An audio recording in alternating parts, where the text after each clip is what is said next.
ஆனால் நம்ம கேள்விப்படுவது என்ன என்றால், காங்கிரஸ் மூத்த தலைவர் கே.சி. வேணுகோபால் பல கூட்டணி கட்சிகள் தலைவர்களுக்கு ஃபோன் போட்டு டெல்லிக்கு வருமாறு கேட்டுக்கொண்டுள்ளார். அதாவது 1ஆம் தேதி பார்த்தீங்கன்னா, அன்றைக்கி தான் கடைசி கட்ட தேர்தல் இருக்குது.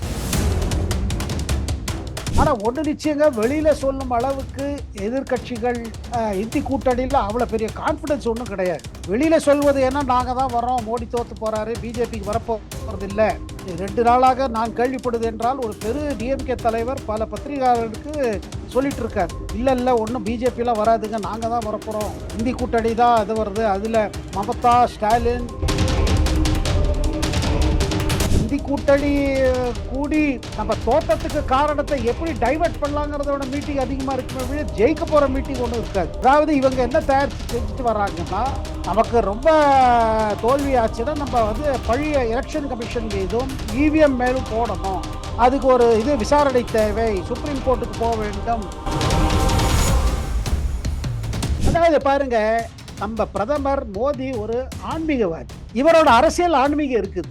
ஆன்மீகத்தில் நம்பிக்கை இல்லாத பல பேர் இருக்கலாம். அப்படி இல்லை இருந்தா கூட இவரை இந்த விஷயத்துல கிண்டல் செய்வது எவ்வளவு சரி?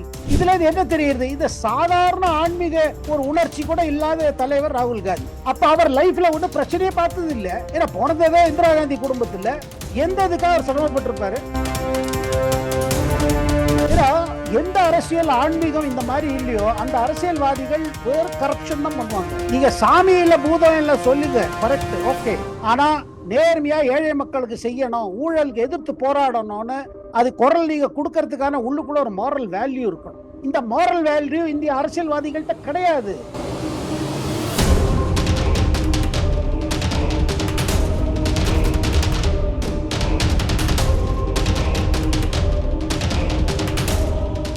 ரியல் ஒன் வாய்ஸ் நேயர்களுக்கு வணக்கம். இன்றைய நேர்காணலுக்காக நம்முடன் இணைகிறார் அரசியல் விமர்சகர், மூத்த பத்திரிகையாளர், டெல்லியிலிருந்து சேகர் ஐயர் அவர்கள். வணக்கம் சார்.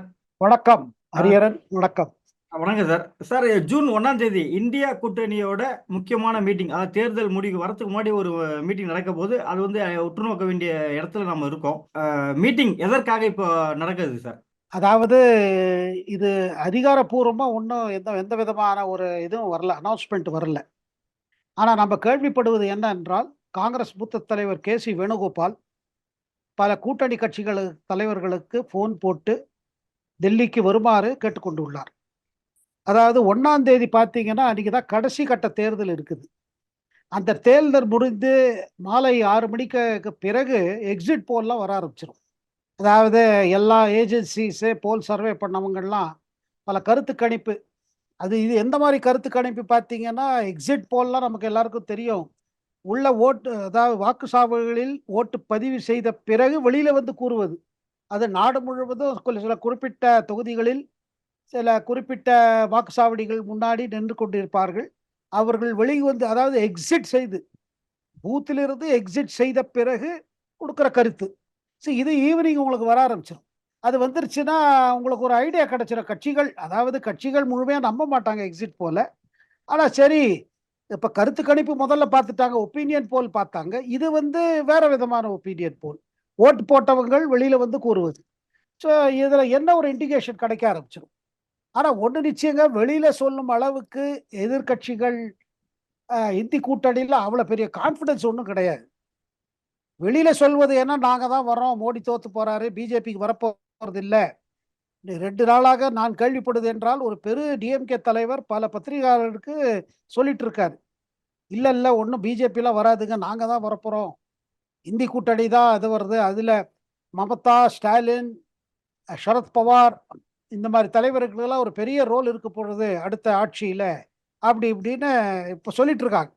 ஆனால் உண்மை அப்படி இல்லைங்க. கிரவுண்டில் பார்த்தீங்கன்னா அந்த மாதிரி ஒன்றும் இந்தி கூட்டணி கூடி நம்ம தோத்தத்துக்கு காரணத்தை எப்படி டைவர்ட் பண்ணலாங்கிறதோட மீட்டிங் அதிகமாக இருக்குமே, ஜெயிக்க போகிற மீட்டிங் ஒன்றும் இருக்காது. அதாவது இவங்க என்ன தயாரித்து செஞ்சுட்டு வர்றாங்கன்னா, நமக்கு ரொம்ப தோல்வி ஆச்சுன்னா நம்ம பழைய எலெக்ஷன் கமிஷன் மீதும் இவிஎம் மேலும் போடணும், அதுக்கு ஒரு விசாரணை தேவை, சுப்ரீம் கோர்ட்டுக்கு போக வேண்டும், தெருவில் போராட்டம் நடத்த வேண்டும், இந்த மாதிரி முடிவுகள்லாம் வரதுக்கு தான் சான்ஸ் அதிகமாக இருக்கே ஒழிய அரசு செய்வதற்கு ஒன்றும் இல்லை. தொடர்ந்து இவங்க என்ன டாக்டிக்ஸ் பாருங்க. முன்னாடியே சொல்லிட்டு இருக்காங்க, நாங்கள் தான் வரோம், பிஜேபி வரவே இல்லை, பிஜேபிக்கு கிடைக்கவே கிடைக்காது. பல தலைவர்கள் வெளிப்படையாக சொல்லுகிறார்கள், அதை தவிர்த்து சோஷியல் மீடியாவிலும் இதை பரப்பி கொண்டு இருக்கிறாங்க. இதற்கு என்ன காரணம்?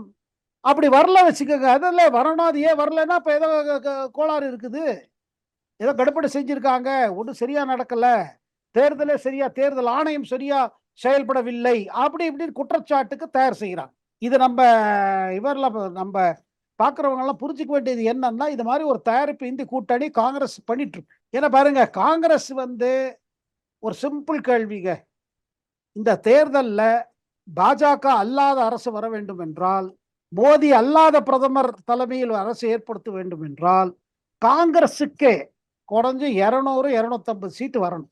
அந்த நிலைமையில் இன்று காங்கிரஸ் இல்லை. ஒன்று. இரண்டாவது, மோடிக்கு எதிர்த்து பயங்கர கோபம் இருக்கணும் நாடு முழுவதும். எல்லா தொகுதிகளிலும் மக்கள் யார் எதிர்க்கட்சி பார்க்காம ஓட்டு கட்டாக்கட் இப்ப ராகுல் காந்தி சொல்றாரு, அந்த மாதிரி மோடிக்கு எதிர்த்து ஓட்டு போட்டிருக்கணும். அவ்வளவு கோபம். யாரும் நமக்கு தேவையில்லை, இவர் போனோம், இவர் வேண்டாம் நமக்கு அப்படின்னு ஒரு கோபம் இருந்துருச்சு வச்சுக்கோங்க. அந்த மாதிரி இருந்ததுன்னா உங்களுக்கு எதிர்கட்சியை பார்க்காம, எதிர்கட்சி நிலைமையை கூட பார்க்காம, யாரு அவங்களோட கேண்டிடேட் கூட பார்க்காம பண்ணலாம். ஆனா அந்த மாதிரி கோபம் இருக்கிற மாதிரி எந்த கருத்து கணிப்பிலையும் வெளிவரல. போய் எங்கெல்லாம் எத்தனை ரிப்போர்ட்டர்ஸ் ஃபீல்டில் போனவங்களுக்கு யாருக்கும் தெரியல. சில இடங்களில், சில பகுதிகளில், சில குறிப்பிட்ட கான்ஸ்டிடுவன்சியில பார்த்தீங்கன்னா சில இடத்துல இருக்குது. ஆனா அது அவ்வளவு பெருசா இல்லை. கம்ப்ளீட்டா பிஜேபியை ரிஜெக்ட் பண்ணிட்டு காங்கிரஸுக்கு ஓட்டு போடுறது. இது 3வது காரணம். 4வது காரணம் பாருங்க, பிரதமர் மோடி எதிர்த்து யார், அந்த ஸ்பேஸ் அப்படியே ஜீரோவா இருக்குது. யாருமே இல்லை, எந்த புகைப்படமும் முன்வரதில்லை. கர்கேவா, ஸ்டாலினா, மமதாவா, அரவிந்த் கெஜ்ரிவாலா. மோடி எதிர்த்து யோசிக்கும் போது எதிர்கட்சிகளாலையும் யோசிக்க முடியல, மக்களும் நினைச்சு பார்க்க முடியல. அப்படி இந்த தலைவர்களை பத்தி இருக்கிற வரலாறு, இந்த தலைவர்கள் செய்திருக்கிற விஷயங்கள்லாம் பார்த்தீங்கன்னா ஆல் இண்டியா லெவல்ல ஒன்றும் அவ்வளோ பேர் யாரும் யோசிக்க மாட்டாங்க. மமதா பானர்ஜி முதல்வர் ஆனது, பிரதமர் ஆனது யோசிக்க மாட்டாங்க. அரவிந்த் கெஜ்ரிவால் ஆனது யோசிக்க மாட்டாங்க. அப்போ அரவிந்த் கெஜ்ரிவால் ஆனாலும் வீட்டில் பிரதமர் அலுவலகத்திலே வீட்டில் போட்டு அடிப்பாங்க எல்லாரையும். அந்த மாதிரி தான் யோசிப்பாங்க. ஆகையால் இது வெறும் கற்பனையிலே இருக்கிறாங்க இந்தியா அலையன்ஸ். அது கற்பனை, அவங்க கற்பனை இல்லை, நம்ம கற்பனையை தூண்டி விடுறாங்க. அவங்களுக்கு தெரியும், நல்லா தெரியும் நிலைமை என்று நன்றாவே தெரியும். ஆனா ஒரு நெரேட்டிவ் பில்ட் பண்றதுக்காக நம்ம மீட் பண்ணுவோம், தயாராகும், அப்படி இப்படிங்கிறாங்க. இதிலே பாருங்க, 1ஆம் தேதி கூப்பிட்டதுக்கு அவங்க மமதா மறுத்துட்டாங்க. எந்த மமதா பானர்ஜி முதல்ல சொன்னாங்க ஹிந்தி கூட்டணியே கிடையாது, எங்க இருக்குது கேட்டாங்க. அதுக்கு பிறகு அந்த மாதிரி கூட்டணி இருந்துன்னா நாங்க வெளியில இருந்து தான் சப்போர்ட் பண்ணுவோம், அந்த அரசியல் சேர மாட்டோம், பங்கேற்க மாட்டோம்னு ஒன்று ஆரம்பிச்சாங்க. அதுக்கு 2 நாள் பிறகு இல்ல இல்ல நாங்க அதில் பங்கு எடுப்போம். ஆனா எல்லா இந்த கட்சிகள் எல்லாருக்கும் டிமாண்ட் இருக்கும், மமதா பானர்ஜிக்கு டிமாண்ட் இருக்கும். ஆனா நான் இன்னொரு சொல்றேங்க, மமதா பானர்ஜி மாதிரி தலைவர்களுக்கு இன்னைக்கு மேற்கு வங்காளத்தில் நிலைமை என்ன, ரொம்ப மோசமா இருக்குது. போன தடவை அவங்களுக்கு 22 சீட்டு கிடைச்சது, 42ல 18 பிஜேபிக்கு. இந்த தடவை பார்த்தீங்கன்னா இந்த 28 குறைஞ்சு பிஜேபிக்கு அதிகமாகும்னு மேற்கு வங்காளத்தில் பேசுறாங்க. இப்ப காங்கிரஸுக்கே 250, யார் காங்கிரஸுக்கு 100 பத்தி யாரும் பேசுறது கிடையாது. அப்படி இருக்கும்போது எப்படி ஒரு இந்தி கூட்டணி ஆட்சி வரும்? அவனோட இந்த ஓவர் கான்ஃபிடன்ஸ் லெவலை எப்படி பாக்குறீங்க சார் நீங்க? அதை காமிக்கிறாங்க வெளியில. அந்த மாதிரி கான்பிடன்ஸை காமிச்சாதான் அப்புறம் சொல்ல முடியும். நாங்க ஜெயிக்கிறதா இருந்தது, எங்களுக்கு தடுக்கப்பட்டது. நாங்க ஜெயிக்கிறதா இருந்தது, கோளாறு இருந்தது, இவிஎம் சரியா வேலை செய்யல. இது சல்சாப் சொல்றதுக்காக தயாரிப்பு இது. ஏற்கனவே தேர்தல் ஆணையம் மல்லிகார்ஜுன கார்கே மீது ஒரு கண்டனத்தை தெரிவிச்சிருக்காங்க. ஏன்னா யூஎம் மேல தொடர்ந்து குற்றஞ்சாட்டி வராரு அப்படின்றதால இப்போ மறுபடியும் எலெக்ஷன் ரிசல்ட்டுக்கு அப்புறம் இதே சொன்னாங்கன்னா தேர்தல் ஆணையத்தோட ரியாக்ஷன் என்னவா இருக்கும்? இல்ல, அவங்க டிக்ளேர் பண்ணிட்டு போயிட்டே இருப்பாங்க. ஏன்னா தேர்தலில் நீங்க பாருங்க, ஒரு விஷயம் புரிஞ்சுக்கணும் என்னன்னா, இப்ப தோற்கடிக்கப்பட்ட வேட்பாளர் இருக்கார் பாருங்க, அவருக்கு முன்னாடி என்ன ஆப்ஷனு? டிஃபீட்டட் கேண்டிடேட் முன்னாடி என்ன ஆப்ஷன்? ஒரே ஆப்ஷன் தான். நீங்க கோர்ட்ல டெல்லி எந்த ஹைகோர்ட்டோ அந்த மாநிலத்தோட ஹைகோர்ட்ல போய் கேஸ் போடணும். எலெக்ஷன் பெட்டிஷன் சொல்லுவாங்க. மனு தாக்கல் செஞ்சு இதை இவர் ஜெயிச்சது தப்பு, இவர் டிக்ளேர் பண்ண தப்புன்னு அது கேஸ் ஓடும். இப்போ எலெக்ஷன் கமிஷன்ல கூப்பிடுவாங்க, எலக்ட்ரல் ஆஃபீஸரை கூப்பிடுவாங்க, அவங்க சப்மிஷன் பண்ணுவாங்க. எல்லா டாக்குமெண்ட், ரெக்கார்டு, ஓட்டு பதிவானது, ரிசல்ட் பதிவானது, எண்ணிக்கை எல்லாம் அப்புறம் அது கேஸ் போயிட்டு இருக்கும். இந்த மாதிரி பல கேஸ் நடந்திருக்கு. இந்திரா காந்தி இந்த மாதிரி தானே 1975ல அவங்க கடைசியில் அலகாபாத் ஹைகோர்ட் இது பண்ணி அவங்கள அன்சீட் பண்ணிட்டாங்க. இது நடந்திருக்கு இந்த மாதிரி. அதனால பெருசா ஒண்ணு பாருங்க, தெரு போராட்டத்திலயோ இது பண்ணா சும்மா நீங்க ஒரு வாரம் 10 நாள் பண்ண முடியும், அது தொடர்ந்து பண்ண முடியும். ஏன்னா நீங்க தோத்து போனவங்க கோர்ட்டுக்கு போகணும், எலெக்ஷன் பெட்டிஷன் ஃபைல் பண்ணணும் அந்த ஹைகோர்ட்ல. இப்ப தமிழ்நாட்டுல யாராவது ஒரு கேண்டிடேட்டுக்கு பிரச்சனைனா அவர் மெட்ராஸ் ஹைகோர்ட் போய் ஃபைல் பண்ணணும் எலெக்ஷன் பெட்டிஷன். அதனால இந்த இந்தி கூட்டணியோட 1ஆம் தேதி மீட்டிங் ஒண்ணுமே இருக்காதுங்க. எனக்கு என்ன சந்தேகம்னா, திரிணாமுல் வந்து சொல்றாங்க, காரணம் என்ன காட்டுறாங்கன்னா, தலைவர்களுக்குள்ள சொல்றாங்க என்னன்னா, இல்ல அங்க 1ஆம் தேதி மேற்கு வங்காளத்திலே இருக்குது, மேற்கு வங்காளத்திலே போட்டி இருப்பதனால மமதா பானர்ஜி அங்கே இருந்தா தான் சில விஷயங்கள்லாம் பண்ண முடியும். எது திரிணாமுல்காரங்க எப்போதும் பண்ணுவாங்களோ, தேர்தல் மோதி திரிணாமுல்காரங்க ரொம்ப ஆக்டிவா இருப்பாங்க. அங்க கலாட்டா செய்யறது, இங்க கலாட்டா செய்யறது, ஓட்டு விழாம பண்றது, ஓட்டு போடுறவங்களை தடுக்குது, வன்முறை இதெல்லாம் பண்ணுவாங்கல்ல. அதெல்லாம் மம்தாக்கு ஒரு இது உண்டு, அதெல்லாம் பார்த்துப்பாங்களே. இப்ப அவங்க வருவாங்களா மாட்டாங்களா அது சந்தேகம். முதல்ல இந்த கூட்டணி பாருங்க ஒண்ணுங்க, இந்த கூட்டணி தன் தன் சொந்தமாக இந்த கூட்டணி இருக்கிற அவ்வளவு பேர் சேர்ந்து 200 250 வந்தாதான் இது இருக்கும். அதாவது பிரதமர் இல்லைன்னா பாருங்க வேட்பாளரை இதுக்கு ஒண்ணுமே இருக்கு. அதாவது ஜூன் 1ஆம் தேதி இந்த பிரதமர் வேட்பாளரை தேர்ந்தெடுக்க வாய்ப்பு ஏதாவது இருக்குமா சார் இந்தியா கூட்டணியில இருந்து? ஏங்க ஜெயிக்கிறதுக்கே வாய்ப்பு இல்லை, எங்கேருந்து பிரதமர் தேர்ந்தெடுப்பாங்க? ஜஸ்ட் ஒரு டிஸ்கஷனால பேசுவாங்களா சார்? நீங்க இந்த இல்ல இலாக்காவுக்கு எப்படி, பாருங்க, இல்ல இல்ல நீங்க ஜெயிச்சிருக்கீங்க அப்படின்றது. பிரதமர் இல்ல ஹரிஹரன், எப்படி பிரதமர் தேர்ந்தெடுப்பாங்க? எந்த கட்சி அதிகமா சீட்டு ஜெயிக்கிறதோ அந்த கட்சியில இருந்து தானே எடுப்பாங்க. இப்ப 1996ல என்னாச்சு பாருங்க. 1996ல காங்கிரஸ் வெற்றி அடையவில்லை, மெஜாரிட்டி போயிடுச்சு காங்கிரஸ். ஆனா காங்கிரஸ் என்ன சொல்லிட்டு, நாங்க ஆட்சி பண்ணல, ஏன்னா இந்த மேண்டேட் எங்களுக்கு எதுக்கு இருந்தது. ஏன்னா முதல்ல 96ல லார்ஜஸ்ட் பார்ட்டியா பிஜேபி வந்தது. அதனால அப்ப இருந்த ஜனாதிபதி சங்கர் தயாள் சர்மா வாஜ்பாய் கூப்பிட்டு பதவி பிரமாணம் பண்ணி, நீங்க ஒரு 13 நாள்ல காமிங்க, ஓட்டு காமிங்க, கான்பிடன்ஸ் ஓட்டு காமிங்கன்னாரு. வாஜ்பாய் கான்பிடன்ஸ் இப்ப மற்ற கட்சியெல்லாம் அவர் கூட சேர மறுத்துட்டாங்க, வாஜ்பாயோட பிஜேபியோட சேர மறுத்தாங்க. அதனால அவர் ராஜினாமா செய்துட்டு போயிட்டார். அதுக்கு பிறகு அப்ப காங்கிரஸ் என்ன சொன்னாங்க, இவங்களெல்லாம் இந்த ஜனதா தளம் இருக்குல்ல, இவங்கெல்லாம் சப்போர்ட் பண்ணட்டும், நாங்க பண்றோம். அதுக்கு பிறகு என்ன நடந்தது, டெல்லியில ஜனதா கட்சிகளும் இடதுசாரி கட்சிகளும் எல்லாம் ஒன்னா மீட் பண்ணி தேவகவுடாவை பிரதமர் ஆக்கினாங்க. ஸோ அதனால பிரதமர் பேச்சு வந்தாலே எந்த கட்சி அதிகமா இருக்கோ அவங்களுக்கு தான் வாய்ப்பு அதிகமா இருக்கும். அதாவது ஒரு தியோரிட்டிக்கலா சொன்னா, எனக்கு அந்த மாதிரி ஒரு சம்பவம் நடக்கும்னு எனக்கு முழுமையா நம்பிக்கை இல்லை. காரணம் அந்த மாதிரி கிரவுண்ட்ல நிலைமை இல்லை. ஆனா நம்ம இங்க ஒரு அகடமிக்கா டிஸ்கஷன் பண்ணோம்னா, அப்ப எப்படி பண்ணுவாங்கன்னா, எந்தெந்த கட்சி எவ்வளவு பார்ப்பாங்க. இப்ப காங்கிரஸ்ல 100 150 இருந்துன்னா அவங்க காங்கிரஸ்ல இருந்து ஒருத்தர் தான் எதிர்பார்ப்பாங்க. இதுல மமதா சப்போர்ட் கொடுக்கறது இல்ல, எங்களுக்கு இம்பார்ட்டன்ட் மினிஸ்ட்ரி கொடு. அதே மாதிரி கேஜ்ரிவாலும் கேட்பாரு. இப்ப கேஜ்ரிவால் வந்து டெல்லியில 7 சீட்டும் பஞ்சாப்ல 13 சீட்டுனா 20 சீட்டு வச்சுட்டு அவரும் வாலாட்டுவாரு. ஏண்டா பாருங்க, இவங்களுக்கு எல்லாருக்கும் ஒரே ஒரு குறிக்கோள் தான், என்ன, ஆட்சி பிடிக்கணும், நல்ல மினிஸ்ட்ரியை பிடிச்சு நம்ம கேஸ் எல்லாம் விட்ரா பண்ணணும், இடி சிபிஐ ஐடி எல்லாம் பூட்டு போடணும். ஸோ அதனால இந்த மாதிரி நோக்கத்தோட போறாங்க. நாட்டுக்கு என்ன செய்ய போறான்னு ஒரு சித்திரம் கிடையாது. ஆட்சி கிடைக்குமா, அதுல திமுகவை சேர்த்துக்கலாம். செந்தில் பாலாஜி கேஸ், இவர் கேஸ், அவர் கேஸ், எத்தனை கேஸ் எல்லாத்தையும் மூட்டை கட்டிடலாம். 2Gல அப்பீல் போயிருக்குது டெல்லி ஹைகோர்ட்ல, அதை விட்ரா பண்ணுவோம். ஏன்னா அவங்க முதல் காரியம் என்ன பண்ணுவாங்க, தன் ஊழல் கேஸ் எல்லாம் முடிக்கிறதுக்கு வழி பண்ணுவாங்க. அது யார் பிரதமர் ஆனாலும் அது ஒத்துக்கணும், ஒத்துக்கலைன்னா கிளம்புறேன்பாங்க. ஆனா இது அதனால நான் என்ன சொல்றேன் ஹரியர், இந்த மாதிரி ஒரு பாசிபிலிட்டி இருக்கவே இருக்காது. இது சும்மாவது ஒரு டிராமா செய்து நம்ம வரப்புற மாதிரி தயாரா இருக்கோம் அப்படின்னு ஒரு கான்பிடன்ஸை காமிச்சிட்டு, தோத்து போன பிறகு நாங்க தோக்கவே இல்லை, நாங்க தோக்கடிக்கப்பட்டோம், மக்கள் எங்களுக்காக தான் ஓட்டு போட்டா, அதுக்காக ஒரு சதி இது. அதானி அம்பானியை பாதுகாக்க வந்த பரமாத்மா தான் பிரதமர் மோடி அப்படின்னு சொல்லிட்டு ராகுல் காந்தி ஒரு விமர்சனத்தை வச்சிருக்காரு. இது எப்படி பாக்குறீங்க சார்? அது விமர்சனம் இல்ல, அது கிண்டல். என்ன கிண்டல் இது? என்ன சொன்னாரு பிரதமர்? பிரதமரை வந்து ஒரு இஸ்லாமிய ஜேர்னலிஸ்ட் இருக்காங்க, ருபைகா லியாக்கத், அவங்க ஒரு கேள்வி கேட்டாங்க. என்ன கேள்வி? இன்டர்வியூல நேர்காணல்ல ஒரு கேள்வி கேட்டாங்க. என்ன கேள்வி கேட்டாங்க? இந்த தரம் உங்க தாயார் இல்லை, ஏன்னா மோதியோட மதர் இறந்துட்டாங்க, 19ல உயிரோடு இருந்தாங்க.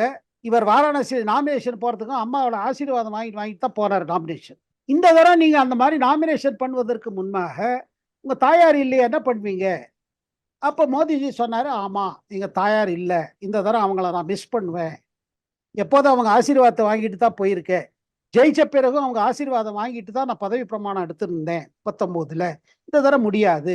ஆனா என் தாயார் போன பிறகு எனக்கு என்ன தோணுதுன்னா, எனக்கு ஒரு தாயாருக்கு ஒரு பயாலஜிக்கல் கனெக்ஷன் இருந்தது, ஏன்னா மை பிசிக்கல் மதர். பட் நான் இப்ப என்ன பார்க்கறேன்னா, எனக்கு பல தாயார்கள் என்னை எப்போதும் ஆசீர்வதிச்சிட்டு இருக்காங்க, பல தாயார்கள் எனக்காக கண்ணீர் விடுறாங்க. அப்ப எனக்கு என்ன தோணுது, என்ன கடவுள் படைத்ததே இவர்களுக்கு எல்லாருக்கும் சேவை செய்வதற்காக. இவர்களை துக்கத்தை போக்குவதற்காக. அதை தவிர்த்து என்ன பல பேர் கேட்கறாங்க, எப்படி இவ்வளவு எனர்ஜி உங்கள்கிட்ட இருக்குது, 24 மணி நேரம் 24x7 நீங்க எப்படி செயல்படுகிறீர்கள்? அது என்ன சொன்னாரு பிரதமர்? அப்ப சொல்றாரு, நான் பாருங்க, எனக்கு பெரிய சக்தியே மக்கள் மேல வைத்திருக்கிற நம்பிக்கை. தாயார்கள், மூத்தோர்கள், இவர்கள் எல்லாரும் பல ஜாதி மத இனம் பார்க்க பல பேர் என் மேல நம்பிக்கை வச்சிருக்காங்க. இந்த நம்பிக்கை தான் எனக்கு சக்தி கொடுக்கிறது. ஏன்னா நான் கடவுளை பார்த்தது இல்லை. ஆனால் எனக்கு என்ன தோணுதுன்னா, கடவுள்னா இந்த ஏழை மக்கள் தான். இவர்களால் தான் எனக்கு இது வருது. அண்ட் என்னை படைத்த பரமாத்மா, என்னை படைத்த இறைவன், என்னை படைத்த கடவுள் இவர்களுக்கு ஏதாவது நல்லது செய்யும் என்றுதான் என்னை இந்த பதவியில் அமர்த்தி வைத்திருக்கிறார். இதனால் தான் எனக்கு தனி சக்தி வருது. இதனால் தான் பல பிரச்சனைகளை தீர்க்க முடிகிறது. இது என் சக்தி இல்லை. நான் ஏதோ செய்து நான் ஏதோ சாதிச்சிட்ட மாதிரி நினைக்கிறதே கிடையாது. என்னை ஒரு ஒரு என்ன சொல்றது, ஒரு டூல் மாதிரி உபயோகப்படப்படுறது. பெரிய எனக்கு மேல இருக்கிற பெரிய ஒரு தெய்வ அருள் தான் என்ன இதெல்லாம் செய்ய வைக்கிறது அவர் சொன்னார். இதை முன்னே சொல்லியிருக்காரு, இந்த இன்டர்வியூல சொன்னார். அவர் சொன்னது என்ன சொன்னாரு, எங்க தாயார் போன பிறகு இந்த பயாலஜிக்கல் ரிலேஷன் இல்ல, ஏன்னா மை பிசிக்கல் மதர் இல்ல. ஆனா எத்தனையோ தாயார்கள் இருக்கிறாங்க, எத்தனையோ பெண்மணிகள் இருக்கிறாங்க. அவங்க ஆசீர்வாதம் எனக்கு அப்படியே வந்துட்டு இருக்கு. தாயார் மாதிரியே தான் என்ன ஆசீர்வாதிக்கிறாங்க. எனக்கு என்ன தோணுதுன்னா, என்ன சிருஷ்டி பண்ணினதே இது ஒரு பர்டிகுலர் பயாலஜிக்கல் ரிலேஷனுக்கா இல்ல, எல்லாருக்கும் சேவை செய்யறதுக்காக எனக்கு கொடுத்த ஒரு சந்தர்ப்பம், எல்லாருக்கும் அதனால கொடுத்த ஒரு பிறவி. ஆனா இதை எப்படி புரிஞ்சுட்டு இருக்காங்க, எப்படி ட்விஸ்ட் பண்றாங்க? ஒண்ணு இவர் தன்னையே கடவுள்னு நினைக்கிறாரு, இல்ல கடவுள் படைத்த ஒரு ஸ்பெஷல் இதுன்னு நினைக்கிறாரு. அதாவது பாருங்க, நம்ம பிரதமர் மோடி ஒரு ஆன்மீகவாதி. இவரோட அரசியல் ஆன்மீகம் இருக்குது. ஆன்மீகத்துல நம்பிக்கை இல்லாத பல பேர் இருக்கலாம். அப்படி இல்லை இருந்தா கூட இவரை இந்த விஷயத்துல கிண்டல் செய்வது எவ்வளவு சரி? ஏங்க, நம்ம வாழ்க்கையிலேயே நீங்க கடவுள் நம்பினாலும் சரி, நம்பாட்டிலும் சரி, பல முறைகள் உங்கள் வாழ்க்கையில் அந்த மாதிரி ஒரு சந்தர்ப்பம் ஏற்பட்டிருக்கு. எங்க உங்களுக்கு என்ன தோணுது, இது நாம ஏதோ செஞ்சு நடக்கல, ஏதோ நம்மள ஏதோ பாதுகாத்திருக்கு. நீங்க ரோட்ல மோட்டார் சைக்கிள் விட்டுட்டு போறீங்க, டக்குனு ஏத்தாப்புல ஒரு ட்ரக் வருது, ஏதோ இதுல நீங்க அந்த சரியான நேரத்துல நீங்க போயிடுறீங்க, உங்களை சேதம் இல்லாம எழுந்திக்கிறீங்க. இப்ப என்ன சொல்வீங்க? கடவுள் என்னை காப்பாத்திட்டாரு, என்ன மூலமா ஏதோ காரியம் நடக்கணும்னு இருக்கு, அப்படித்தானே யோசிப்போம். கடவுளை நம்பிக்கை இல்லாதவங்க கூட யோசிப்பாங்க, ஏதோ ஒரு சக்தி இருக்கு, கடவுள்னு சொல்ல மாட்டாங்க, ஏதோ இருக்கு சொல்லுவோம். அதை கிண்டல் செய்யற விஷயமா? இதுல இது என்ன தெரியுது? இது சாதாரண ஆன்மீக ஒரு உணர்ச்சி கூட இல்லாத தலைவர் ராகுல் காந்தி. அப்ப அவர் லைஃப்ல ஒன்றும் பிரச்சனையே பார்த்தது இல்லை. ஏன்னா போனதே இந்திரா காந்தி குடும்பத்துல. எந்த இதுக்காக அவர் சிரமப்பட்டிருப்பாரு? எதுக்காக அவர் சிரமப்பட்டிருப்பாரு? உங்கள்கிட்ட எல்லாம் டெலிபோன் இல்லாத போது, மொபைல் இல்லாத போது அவர் வீட்டுல எப்போது டெலிபோன் இருந்தது? எங்க போறதுக்கு வீட்டுல கார் இருந்தது? என்னைக்காவது பஸ்ல போயிருப்பாரா? இவர்கள் எந்த கஷ்டத்தை ஃபேஸ் பண்ணாங்க? தன் தகப்பனார் இறைந்த இதுல ராஜீவ் காந்தி படுகொலை அந்த சம்பவத்தை பார்த்து அதிர்ச்சியா இருப்பாங்க. அது பெரிய இது. அவங்க பாட்டி இந்திரா காந்தி செத்தது பெரிய ஷாக் இருந்திருக்கும். அதை நம்ம இது பண்ண முடியாது. அது ஒரு துக்கத்தை, பெரிய துக்கம் கொடுக்கும். பாட்டி அந்த மாதிரி சாகுவது, தகப்பனார் அந்த மாதிரி சாகுவது, ஏன் அவங்க சித்தப்பா சஞ்சய் காந்தி ஏர் கிராஷ்ல சாகுவது, இதெல்லாம் பெரிய துக்கம் கொடுத்துருக்கும். இதுல நம்ம அதை பத்தி ஒண்ணுமே பேசக்கூடாது. ஏன்னா அந்த துக்கம் அனுபவித்தவங்களுக்கு தான் தெரியும். ஆனா அதே நேரத்தில் உங்களையும் எங்களையும் விட, சாமானியர் மக்களை விட இவர்கள் ரொம்ப சௌரியமா வாழ்ந்தவங்க. இவங்களுக்கு எது கேட்டதெல்லாம் கிடைச்சது. நம்ம இதுல என்ன சொல்லுவாங்க, பூர்வ ஜென்ம புண்ணியம்னு சொல்லுவோம். அதுல அது சில பேருக்கு நல்ல மிதப்பா போயிட்டு இருக்கு லைஃப். ஆனா பெரும்பாலும் நம்ம மக்களுக்கு என்ன ஆகுதுங்க லைஃப்ல? நான் கொஞ்சம் அரசியல் கொஞ்சம் தனியா பேசுறேன், ஏன்னா இதை புரிஞ்சுக்கணும். ஏன்னா எந்த அரசியல் ஆன்மீகம் இந்த மாதிரி இல்லையோ, அந்த அரசியல்வாதிகள் வேறு கரப்ஷன் தான் பண்ணுவாங்க. நீங்க சாமி இல்ல பூதம் இல்ல சொல்லுங்க, கரெக்ட், ஓகே. ஆனா நேர்மையா ஏழை மக்களுக்கு செய்யணும், ஊழலுக்கு எதிர்த்து போராடணும்னு அது குரல் நீங்க கொடுக்கறதுக்கான உள்ளுக்குள்ள ஒரு மாரல் வேல்யூ இருக்கணும். இந்த மாரல் வேல்யூ இந்திய அரசியல்வாதிகள்கிட்ட கிடையாது. கடவுள் நம்பிக்கை, மூட நம்பிக்கை சொல்லிட்டு எதுலுமே நம்பிக்கை இல்லாம அரசியல் நடக்குது. இப்போ கிடைச்சுதான் அடிச்சுப்போம், எதுதான் வாங்கி போட்டுப்போம், இதுதான் நடக்குது. அப்படிப்பட்டவங்களுக்கு என்ன வித்தியாசம் இருக்க போகுது? எதை எடுத்தாலும் கிண்டல் பண்ணுவாங்க. இவர் கடவுளை நினைச்சிட்டாரு, இவர் நினைச்சிட்டாரு, இவர் ஜீசஸ் மாதிரி வந்தாரு, இமாக்குலேட் கான்செப்ஷன், இப்படி எல்லாம் கிண்டல் பண்ணி போடுறாங்க. அந்த மாதிரி செய்வது சரியா? இயேசுநாதர் எப்படி பிறந்தாரு, அது பைபிள்ல ஒரு விதமா கூறப்பட்டிருக்கு. கிறிஸ்தவர்கள் இதை பெரும்பாலும் அதை நம்புறாங்க. இயேசுநாதருக்கு அவ்வளவு இது கொடுக்குறாங்க. ஆன்மீகத்துல நம்பிக்கை உள்ளவங்க பிரதமர் மோடி பார்த்து அந்த மாதிரி சொல்ல மாட்டாங்க. ஏன்னா ஆன்மீகங்கிறது சொல்லாட்டி கூட நம்ம உள்ளுக்குள்ள ஒரு ஆன்மீகம் செயல்பட்டுட்டு தான் இருக்குது. நம்ம நம்புறோமோ இல்லையோ, நம்ம இது வெறும் சரீரம் கிடையாது. நம்ம ஏதோ ஒரு இதுக்காக காரணத்துக்காக பிறக்கிறோம். ஏதோ காரணத்துக்காக நமக்கு கூட நம்ம குடும்பம், நம்ம இது சொசைட்டி எல்லாம் பார்த்தீங்கன்னா, ஏதோ ஒரு பெரிய காரியம் இருக்குது. பிரதமர் என்ன நினைக்கிறாரு? அவர் எப்படி ஏழ்மையில பிறந்து இவ்வளவு தூரத்துக்கு வந்திருக்காரு. கட்சியில பாருங்க எவ்வளவு எதிர்ப்பதை சமாளிச்சுட்டு இவ்வளவு தூரம் வந்திருக்காரு. அதுக்கு பிறகு 10 ஆண்டு காலம் அவர் பார்க்காத எத்தனை பிரச்சனைகள், கோவிட், பொருளாதார பிரச்சனை, பொருளாதார அழுத்தம் என்னெல்லாமோ சமாளிச்சுட்டு இன்னைக்கு வந்திருக்காரு. இன்னைக்கும் மக்கள் மத்தியில அவர் மேல மரியாதை இருக்குது. என்ன இருந்தாலும் ஏதாவது ஒரு பிரச்சனையை சால்வ் பண்ணுவார்னா மோடி தான் பண்ணுவார்னு மக்கள் இன்னும் நம்புறாங்க. அப்படி இருக்கும் பொழுது அவர் என்ன நினைக்கிறாரு? இது என்னோட ஆன்மீகத்துல அவர் தன்னோட ஈகோல பேசல, ஆணவத்துல பேசல. அவர் ஒரு இதுவாதான் சொல்றாரு, பவ்யமா சொல்றாரு. என்ன சொல்றாரு? எனக்கே தோணுது, எப்படி என்னால இது செய்ய முடியறது, எனக்கு இந்த சக்தி எங்கேருந்து வருது, அதை தான் சொன்னாரு. அதை இவங்க கிண்டல் செய்யறாங்க, அதை எல்லாரும் சொல்றாங்க. ஆனா அது அந்த இதுலதான் நம்ம என்ன புரிஞ்சுக்கணும், இவர் கன்னியாகுமரிக்கு வருவது, இதுக்கு போவது. ஏன்னா பாருங்க, ஒரு தடவை அவர் என்ன பண்ணியிருக்காரு, 14 ஜெயிச்ச பிறகு அந்த தேர்தல் கேம்பெயினிங் முடிகிற நேரத்தில் அவருக்கு 1-2 நாள் கிடைக்கும். அதுல தனியா போய் உட்கார்ந்துட்டு தன் உள்ள இருக்கிற ஆன்மாவோட அவர் கொஞ்சம் கனெக்ட் பண்ணி அப்படிதான் அவர் ரிலாக்ஸ் பண்ணுவாரு. வேற எங்கேயும் பீச்சுக்கெல்லாம் போக மாட்டார், தாய்லாந்து போக மாட்டார், சிங்கப்பூர் போக மாட்டார், லண்டன்ல சுத்த மாட்டாரு, கோடைக்கானல் போக மாட்டாரு, ஊட்டி போக மாட்டாரு. அவர் என்ன பண்ணுவாரு, தலை கடிச்சுனா தனிமையா உட்கார்ந்து தன் ஜபத்தை செய்வார். நடப்பு அரசியல் குறித்து பல்வேறு கருத்துக்களை பொறுத்தவரைக்கும் மிக்க நன்றி சார். வணக்கம்.